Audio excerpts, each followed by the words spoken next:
Okay, so this is just a quick video to show you how you can try and restore a previous version of a file in Office 365, an Excel file, if you come up with an error like this. So here's one of my Excel files. It tells me I opened it 8 hours ago. If I try double clicking it and open it,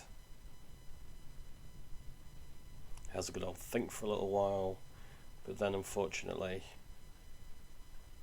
I think it generates an error like this. This is the workbook cannot be opened. Give feedback, and there's a problem, and you won't be able to open it.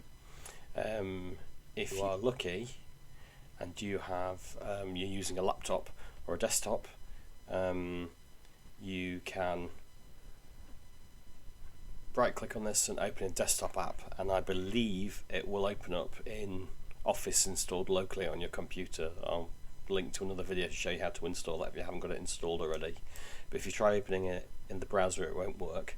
Well, I've got a bit of a fix to try and restore it to a previous version. You might lose a little bit of work, but hopefully you'll still be able to open it.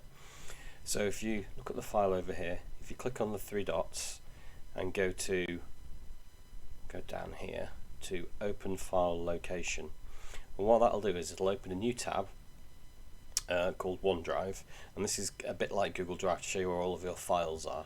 And on here, just see if I can find this file. Give it a second while it loads. It will list all your recent files and probably the one you've just tried opening.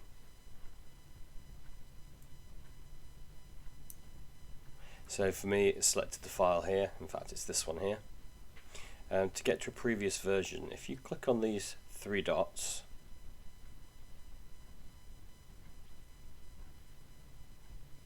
and have a little look down this menu. It's still just loading there. You've got some options, and one of them is version history. If you click on version history and you go over here, I've got two versions. All I have to do to restore this version is right click on it and restore, and this will restore it to a previous version, which hopefully you'll be able to open. If you still can't open that, there's very little you can do other than trying to open it in the desktop app, which if you can't do from home, if you don't have a laptop or a desktop, you'll just have to wait till we get back to school and get back behind the computer so we can do it then. That's all for this video. I hope it's helped some of you. Fingers crossed. Yeah, good luck.